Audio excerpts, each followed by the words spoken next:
Lady, sawadee. Oh, what a beautiful night we have tonight. Oh, look at that. It'd be even better if there was a beach on the other side of this wall, this embankment. Unfortunately, there's no beach here in Savannkhet, or not really any real beaches as such in Laos. There is man-made beaches and like beaches that kind of like around riverbanks and things like that, but there's no actual sea or ocean or anything like that. Here in Laos it's landlocked. But look at that beautiful sunset tonight.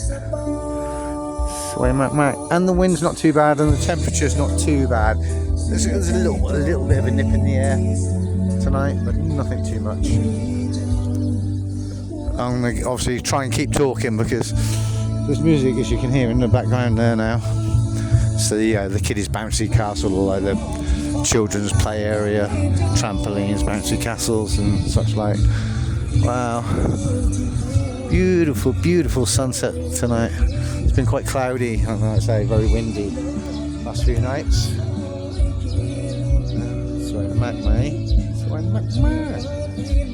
So yeah, I'm here along the Mekong River in Savannkhet, kind of debating on life's decisions, to be fair. But at the same time, circumstances, like, you don't know obviously what's around the corner, do you? Nobody knows what tomorrow brings. When I crossed over, oh bloody hell, there's more speakers. I'm going to have to keep walking, unfortunately. Let me walk this side of it. Hopefully it won't be so bad.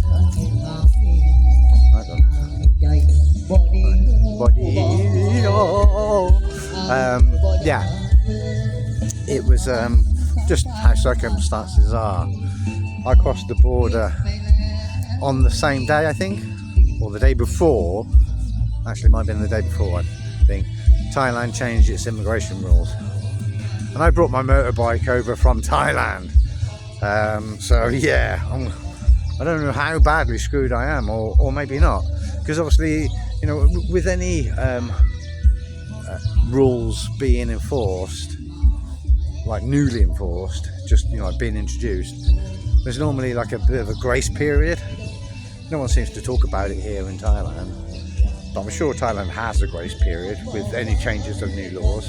You must do. You can't just, you know, when I say the grace period, the law change will be the law change. There's like no change in that, no exceptions to that. But the leniency side of things is down to the immigration officer at the border, kind of, you know.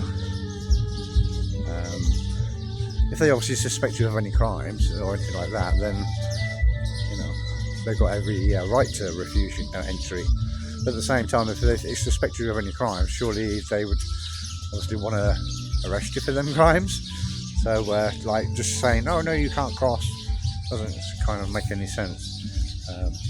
You know, because obviously people are getting arrested, there's fines and things like that to pay. So anyway, that's not hopefully not going to be an issue. I mean, worst comes to the worst, what I'm going to have to try and do is budget and really seriously budget. Sorry folks, the wind seems to have picked up as I've come around the corner. So yeah, seriously, I mean, I bought a load of camping equipment and a load of fishing equipment with me from Thailand. And like I say, I'm now in Savannkhet in Laos, so if the worst comes to the worst, there'll be a reset of obviously my visa things come the new year. So I mean, we're in a lot towards the end of, well, yeah, mid to end of November now, so that's like 6 to 8 weeks, say, and the rules will then, like, it will reset, because every year is a new year, isn't it? So yeah, come the new year, then obviously I'll find myself packing up in Thailand, basically, or when I go back to Thailand, I'll be packing up and I'll be leaving. and then I probably won't return back to Thailand again. Only for holidays and visits like that. But no plans to settle down or even think about settling down. Their immigration rules are crazy. They don't make it easy for people to even consider living there, I don't believe. In fact, I don't even think they clearly don't want you living there, because I mean the writing's there for everybody. Let's face it, you can't own land, plain and simple. They don't want you. Yeah, they don't want you to own land. In other words, they don't want you there. So it's not a welcoming country. It's a welcoming country to go holiday, but then leave. It's definitely not an investment place to invest your money. 100% not. You'll get ripped off. You'll be scammed. You'll have nothing but headaches, unless you're a massive corporate company with millions to employ lawyers and do. Basically, they want the super wealthy. Thailand does not want average Joes. Doesn't want mediocre people. He wants the super wealthy. Yeah, and there's lots of super wealthy people. That's the thing. We're living in this crazy times now, where you've literally got such wealth and richness around. The high societies in the world that are just got. They don't even need to consider spending money, because they've got to the point now that money's kind of neither here or there. It's irrelevant. I'm not in that category, and I'm 99% of the people watching this video won't be in that category, I'm sure.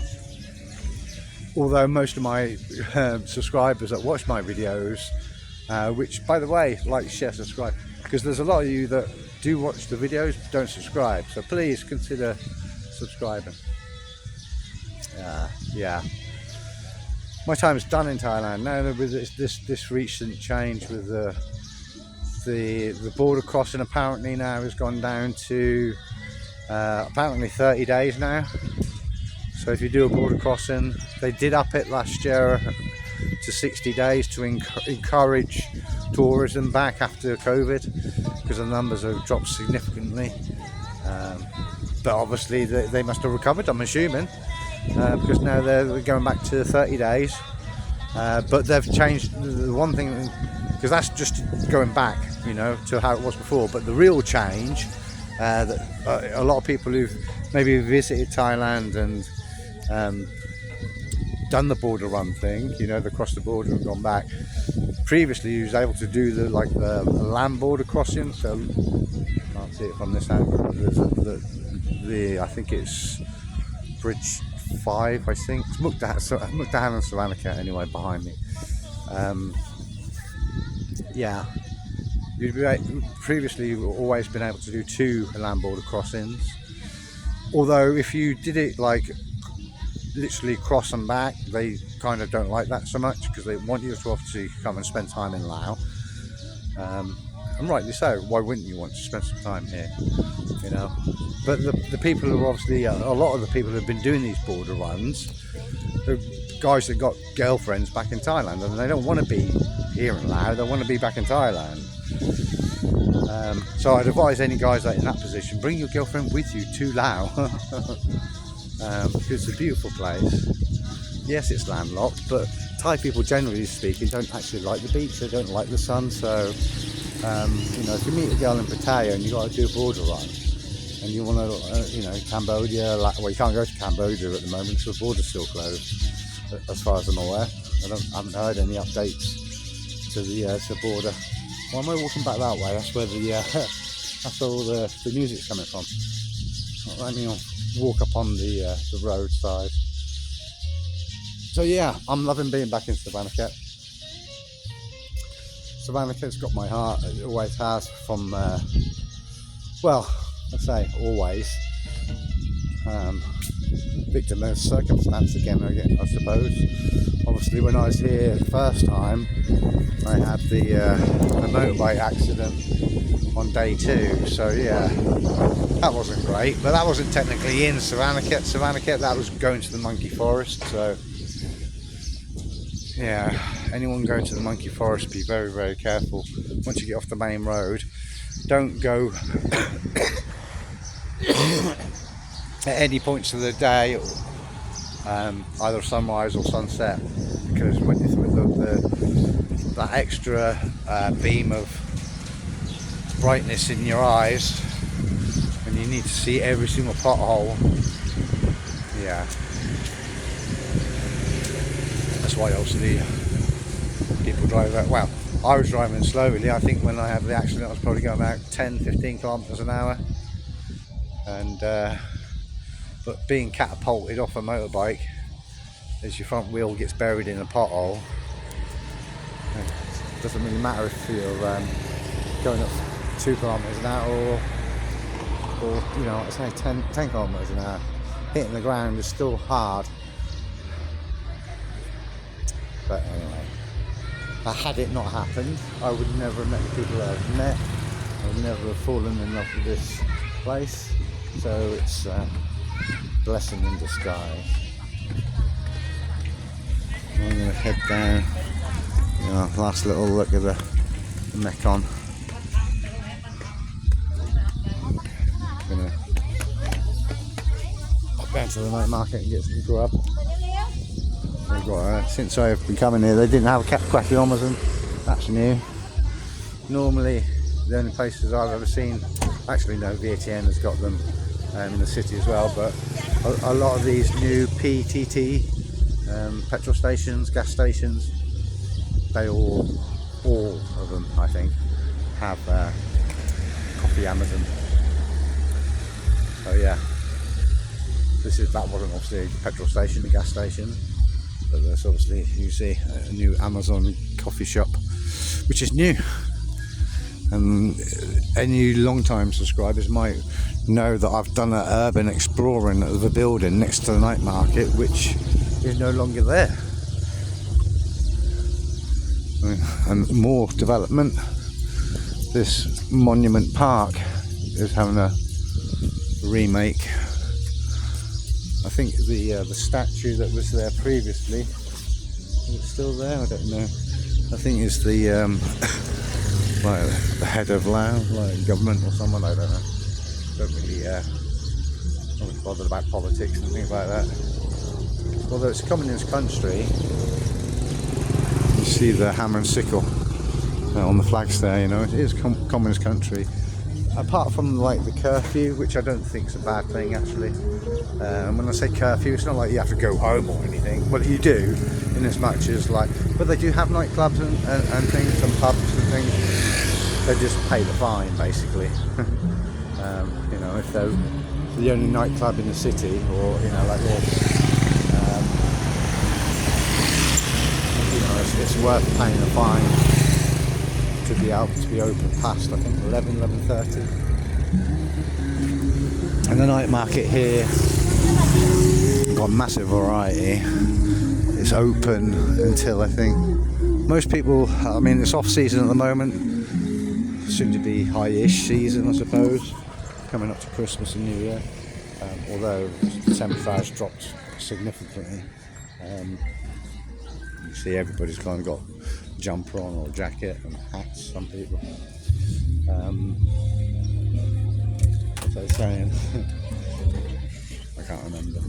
Oh yeah, the opening times. So at the moment, the most you know, these really popular ones like the pizza one here on the corner, and the little drinks bar, cocktail bar there, they stay open right up until the very end because they normally have customers. But a lot of these market stalls in here normally start packing up around about 9 o'clock-ish. They close at 10, I think, officially. But the pub in the corner there, you see with the trees, there's a little pub area there. I think they're obviously open till 11, and we'll probably push it past that. But it's early doors at the moment. I'm actually not that hungry. I'm just trying to find a friend that I've met in Savannkhet before, but I don't have a telephone number for. But I did see her earlier today walking about, but by the time I got outside I was eating at the time. No, the food wasn't even that great either. That's the disappointing thing. It's probably the worst meal I've ever had since I've been travelling. Well, no, that's the worst. It's very dry. I just put put the parts on. Anyway, put the food situation aside. By the time I paid for the meal that I wasn't enjoying anyway, and then kind of saw a friend outside that I wanted to catch up with. But by the time I paid and whinged a little bit, although like it wasn't like I stood there arguing, and I just said like, I didn't enjoy the food, it wasn't that tasty, you know, very dry meat, blah blah blah, and left, paid and left. Yeah, the person that I saw walk past the window, even though it was literally like 2, 3, 4, 5 minutes at the most, already disappeared. So I'm hoping to bump into them down here, but it might be a bit too early for that. So yeah, this is Savannkhet night market. It's really trendy because it's got these colonial buildings on the outside. So maybe it was a market of some sorts before, but like I say, it's off season and it's early at the moment, so it's not that busy. You've got a wide selection. This guy on the end here is really good, and this barbecue one here is more of a ribs one, you know, like if you like American style, yeah, because it's marinated. This barbecue here is just, there is marinade on it as well, but it's not like I say, it's not American style, that's local style. Spidey, I'll be back for some food soon. Yeah, it's really good. And when I've been ordering from there, other people that have ordered it and been eating have come back and complimented him. So obviously it's not just me. Other people have enjoyed their barbecue food. The sit-down restaurant part one, although obviously they do take away as well, obviously, is, you know, significantly a lot more expensive. Because they've got like an interior sit-down area, so you know the taxes and this, that, and the other, rent and all the rest of it will be a lot higher than that guy just standing outside under his little canopy. This is Savannkhet. It's I love this town, this city. It's so pretty. It's got so much character. It's a shame to some extent. French people, or French government, historical departments and such like, don't kind of throw a load of money at Laos, and you know, because of the occupation that the French had here, and the horrific things that they did to the Laotian people, and then some subsequent bombings from the Americans. I think there's been some sort of like retribution or whatever it's called, to pay back the Lao people because of that, but I don't think a great deal. Yeah, these you know, Laos is the heaviest bomb place on the planet. More bombs have been dropped on Laos through the Vietnamese and Korean War or whatever. There's a lot of those bombs still undetonated. People are still being killed and maimed now to these days because of those unexploded bombs that, you know, tractors are now finding years later and exploding. Let's see what I mean. Well, how likely it is that I'm going to bump into somebody that I've met before and hoping to see again. I should have tapped on the window, but the restaurant I was eating in was, you know, quite a nice hotel restaurant, so I don't really want to start banging on the door. These girls taking the selfies with the sunset. Yeah. Although stranger things have happened. I'm going to move away from the music. Why I've done a loop and come back, I don't know. It's kind of like the main area because it's opposite the food market, the night food market, and it is night. Don't bother coming down any day during the week because you'll find it closed. It is literally night. But that building that I did a urban exploring on 2 years ago is now one of the. I looked at the menu. it's a really nice looking menu, and high upper, upper class food, like Michelin star kind of, or certainly that upscale dining there. And now it's 2 years later, it's gone from being abandoned to probably the premier eatery in Savannkhet right now.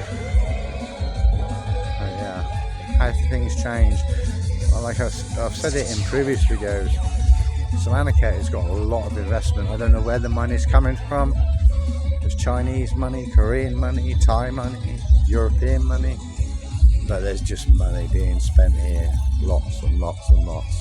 Lots of money being invested, I should say. So there we go. I'm going to save some battery now. This is, like I say, the most popular part of Savannkhet, especially at night time. You get a few wanderers during the daytime, but a lot of people are just the same as Thai people. They don't like to be out in the sun, in the heat of the sun. So, early morning exercise and early evening exercise.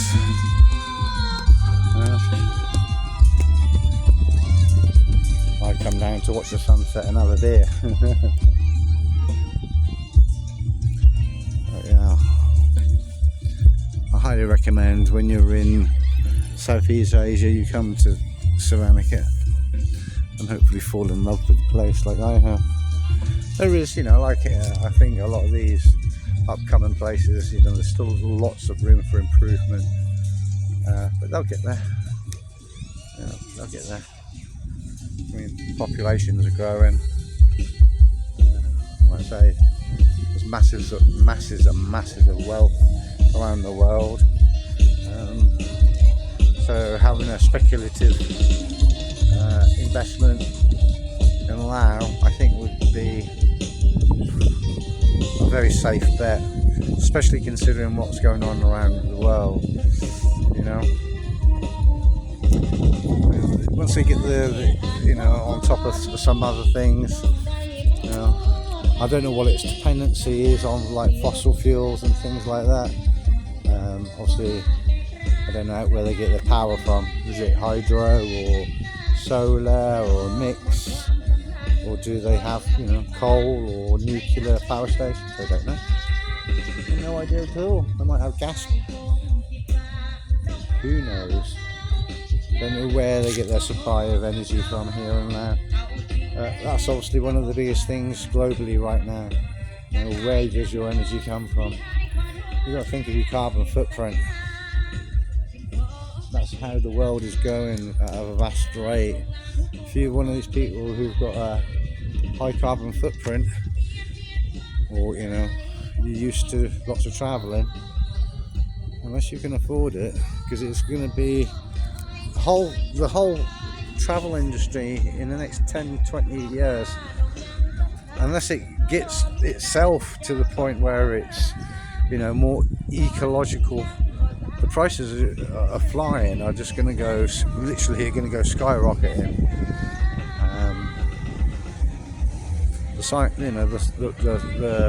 The writing's on the wall. It's already started, and there's only one way they're going to go, and it's up and up and up. So a long haul flight where you can, for many years we've been lucky enough to be getting good deals to travel abroad, are going to be a thing of the past. Only obviously for those that aren't filthy rich.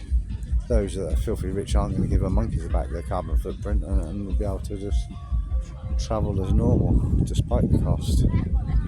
For the average Joes of the world, next 15-20 years, long haul flights, unless there's some technology change to bring the cost back down again, it's going to be out of the reach for a lot of people. I've known that for a long while, which is why I've kind of come out to Southeast Asia, because I knew it was my last opportunity to do so. And in the time that I've been here, prices of flights have almost doubled. You know, gone up 30-40% in that 2 years. Yes, I think there's probably, you know, deals to be had, but those deals seem to be, well, very hard to find, unless you're obviously prepared to, you know, I like to fly direct to Thailand. I don't like that, what do they call it, stopover. I don't like that. Anyway, I'm going to get back to the music again now, so I think it's time to say goodbye, and I need to save some battery. I'll leave you one last look of Mukdahan in Thailand, on the opposite side of the river to us, and the Friendship Bridge. You can't see it from this angle, but the Friendship Bridge is up there. Anyway, if you've liked me rambling on about nothing in specific, like, share, subscribe. Cocktail.